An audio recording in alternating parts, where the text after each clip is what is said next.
Sejam bem-vindos. Hoje falaremos sobre algumas possibilidades de gravação e edição de videoaulas. Estou simulando aqui um ambiente que muitos dos nossos colegas professores terão, que é a falta de um espaço apropriado para a realização de uma videoaula. Sendo assim, eu resolvi gravar esse vídeo aqui no meu quarto, onde eu tenho apenas esta parede branca aqui.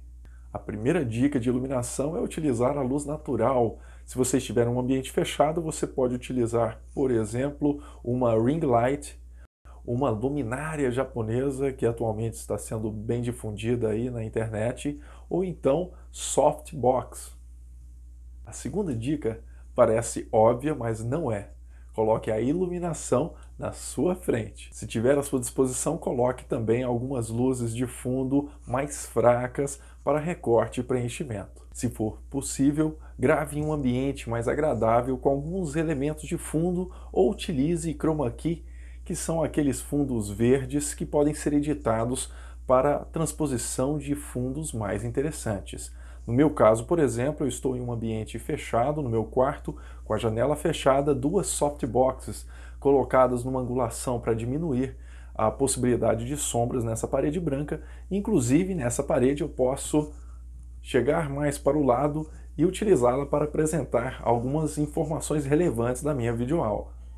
Você pode utilizar o microfone do seu celular para captar esse áudio ou melhorar a captação utilizando um headphone ou um microfone de lapela, como esse aqui que eu estou utilizando. Uma dica para diminuir a interferência no som é tirá-lo do carregador. Se você deixar ele carregando enquanto você grava, pode ser que tenha alguma interferência a depender do aterramento de sua rede elétrica. É claro que você pode gravar vídeos excelentes sem que apareça a sua imagem, como o Khan Academy, por exemplo, ou diversos vídeos que nós temos aqui no Fantasticalizando, onde nós apresentamos ferramentas de apoio à prática pedagógica sem que apareça a imagem de quem está falando. Mas se você aparece nesses vídeos, sugiro que você compre um tripé, porque eles são baratos, eles são de fácil montagem e você com certeza irá ter mais agilidade nessa gravação. A solução geral do posicionamento da câmera é colocar ela alinhada com os seus olhos. Mas é claro que você pode experimentar outras possibilidades. Uma câmera mais abaixo da linha dos olhos parece que você é mais impositivo. E colocada um pouco acima da linha dos olhos parece um pouco mais receptiva. Então você pode brincar com essas possibilidades, mas uma solução geral é colocá-la na linha dos seus olhos. Nas primeiras vezes você investirá um bom tempo para a organização desse equipamento, para a ambientação, mas depois você vai tomando mais agilidade nesse processo. Eu, para este vídeo, gastei 30 minutos na montagem desse equipamento e se eu tivesse utilizado um chroma key, demoraria pelo menos mais 20 minutos adicionais.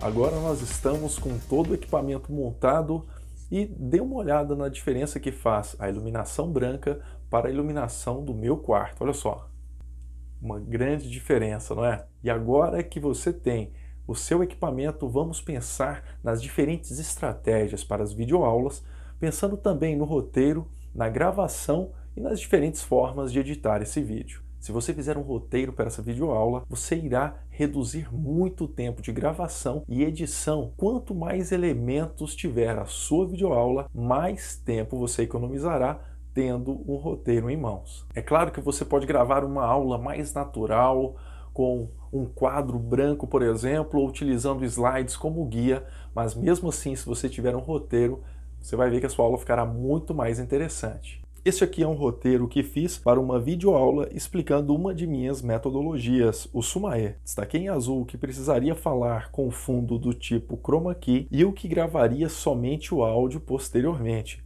Veja como reduziu o tempo de produção. Para falar sobre algumas possibilidades de videoaulas, vamos pensar numa questão provocadora. Qual é a raiz quadrada de 4? Opções: letra A, 0, letra B, 1. Letra C, 2, letra D, menos 2 e letra E, mais ou menos 2. Você tem 5 segundos para responder para mim. 5, 4, escolhe uma aí. 3, 2, 1. Qual foi a alternativa que você escolheu? Parabéns! Provavelmente você errou. Se você acertou, parabéns, excelente. Se você errou, não tem problema. A maior parte das pessoas acredita que a raiz quadrada de 4 seja mais ou menos 2. Eu acredito que seja pela questão de qual número elevado ao quadrado seja igual a 2. Então a resposta é mais 2 e menos 2. Ambos elevados ao quadrado resultam em 4, mas a raiz quadrada de 4 é 2 e eu vou explicar isso utilizando diferentes estratégias. A primeira delas é mostrando apenas um slide. Dê uma olhada. Se estamos pensando nos números que elevados a 2 resultam em 4, podemos escrever assim: x ao quadrado igual a 4, onde x representa essa incógnita que eu quero descobrir. Qual é o número elevado ao quadrado que resulta em 4? Daí utilizamos uma regra básica da matemática conhecida como regra da balança. Em outras palavras, compare a equação com uma balança de pratos.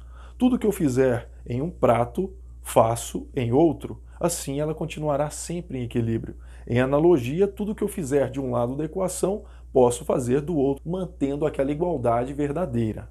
Agora, para continuar essa videoaula, vou colocar minha imagem ao lado deste slide.